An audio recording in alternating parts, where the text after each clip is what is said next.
ಉತ್ತರ ಕನ್ನಡ ಜಿಲ್ಲೆಯ ಶಿರಸಿ ತಾಲೂಕಿನ ಜನಪ್ರಿಯ ಜಲಪಾತ ಉಂಚಳ್ಳಿ ಫಾಲ್ಸ್ ಧುಮ್ಮುಕ್ತಿದೆ.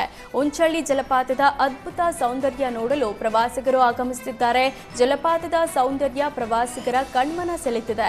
ಶಿವರಾಜ್ ಕುಮಾರ್ ರಮೇಶ್ ಪ್ರೇಮ ನಟಿಸಿದ ನಮ್ಮೂರ ಮಂದಾರ ಹೂವೆ ಚಿತ್ರದ ಚಿತ್ರೀಕರಣ ಇದೇ ಸ್ಥಳದಲ್ಲಿ ನಡೆದಿತ್ತು.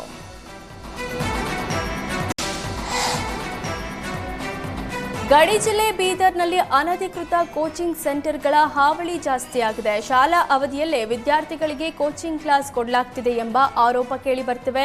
ನವೋದಯ, ಮೊರಾರ್ಜಿ ದೇಸಾಯಿ, ಆದರ್ಶ ವಿದ್ಯಾಲಯ ಸೇರಿ ವಿವಿಧ ಸರ್ಕಾರಿ ವಸತಿ ಶಾಲೆಯ ಪರೀಕ್ಷೆಯಲ್ಲಿ ಪಾಸ್ ಆಗಲು ಕೋಚಿಂಗ್ ಸೆಂಟರ್ ಓಪನ್ ಮಾಡಲಾಗಿದೆ. ಸರ್ಕಾರಿ ಶಾಲೆಯಲ್ಲಿ ಪ್ರವೇಶ ಪಡೆದು ಕೋಚಿಂಗ್ ಸೆಂಟರ್ನಲ್ಲಿ ಶಿಕ್ಷಣ ಪಡೆದುಕೊಳ್ಳಲಾಗ್ತಿದೆ. ಶಾಲೆಯಿಂದ ಮಕ್ಕಳನ್ನ ಕೋಚಿಂಗ್ ಸೆಂಟರ್ಗಳ ದೂರ ಮಾಡ್ತಿವೆ ಎಂಬ ಆರೋಪ ಕೇಳಿಬಂದಿವೆ. ಬಡ ಪೋಷಕರಿಂದ ಸಾವಿರಾರು ರೂಪಾಯಿ ಫೀಸ್ ತೆಗೆದುಕೊಂಡು ಅಡ್ಮಿಷನ್ ಮಾಡಿಕೊಳ್ಳಲಾಗುತ್ತೆ. ಕೋಚಿಂಗ್ ಸೆಂಟರ್ನಲ್ಲಿ ಮೂಲ ಸೌಕರ್ಯಗಳ ಕೊರತೆ ನಡುವೆ ಮಕ್ಕಳಿಗೆ ಪಾಠ ಮಾಡಲಾಗ್ತಿದೆ ಎಂಬ ಆರೋಪವೂ ಇದೆ. ಬಿಇಒ ಗಮನಕ್ಕೆ ತಂದಿದ್ದು ಕ್ರಮ ತೆಗೆದುಕೊಳ್ತೇವೆ ಅಂತ ಭರವಸೆ ಕೊಡಲಾಗಿದೆ. ಉತ್ತರ ಕನ್ನಡ ಜಿಲ್ಲೆಯ ಶಿರಸಿ ತಾಲೂಕಿನ ಜನಪ್ರಿಯ ಜಲಪಾತ ಉಂಚಳ್ಳಿ ಫಾಲ್ಸ್ ಧುಮ್ಮುಕ್ತಿದೆ. ಉಂಚಳ್ಳಿ ಜಲಪಾತದ ಅದ್ಭುತ ಸೌಂದರ್ಯ ನೋಡಲು ಪ್ರವಾಸಿಗರು ಆಗಮಿಸುತ್ತಿದ್ದಾರೆ. ಜಲಪಾತದ ಸೌಂದರ್ಯ ಪ್ರವಾಸಿಗರ ಕಣ್ಮನ ಸೆಳೆಯುತ್ತಿದೆ.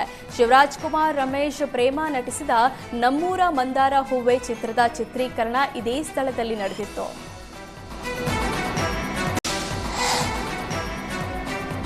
ಗಡಿ ಜಿಲ್ಲೆ ಬೀದರ್ನಲ್ಲಿ ಅನಧಿಕೃತ ಕೋಚಿಂಗ್ ಸೆಂಟರ್ಗಳ ಹಾವಳಿ ಜಾಸ್ತಿಯಾಗಿದೆ. ಶಾಲಾ ಅವಧಿಯಲ್ಲೇ ವಿದ್ಯಾರ್ಥಿಗಳಿಗೆ ಕೋಚಿಂಗ್ ಕ್ಲಾಸ್ ಕೊಡಲಾಗ್ತಿದೆ ಎಂಬ ಆರೋಪ ಕೇಳಿಬರ್ತಿವೆ.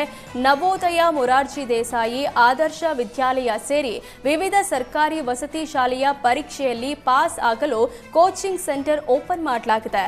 ಸರ್ಕಾರಿ ಶಾಲೆಯಲ್ಲಿ ಪ್ರವೇಶ ಪಡೆದು ಕೋಚಿಂಗ್ ಸೆಂಟರ್ನಲ್ಲಿ ಶಿಕ್ಷಣ ಪಡೆದುಕೊಳ್ಳಲಾಗ್ತಿದೆ. ಶಾಲೆಯಿಂದ ಮಕ್ಕಳನ್ನ ಕೋಚಿಂಗ್ ಸೆಂಟರ್ಗಳ ದೂರ ಮಾಡ್ತಿವೆ ಎಂಬ ಆರೋಪ ಕೇಳಿಬಂದಿವೆ. ಬಡ ಪೋಷಕರಿಂದ ಸಾವಿರಾರು ರೂಪಾಯಿ ಫೀಸ್ ತೆಗೆದುಕೊಂಡು ಅಡ್ಮಿಷನ್ ಮಾಡಿಕೊಳ್ಳಲಾಗುತ್ತೆ.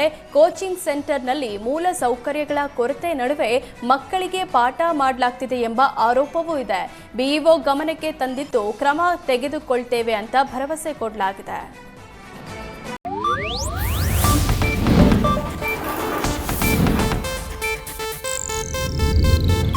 ಇದು ಏಷ್ಯಾನೆಟ್ ನ್ಯೂಸ್ ನೆಟ್ವರ್ಕ್ ಪ್ರಸ್ತುತಿ.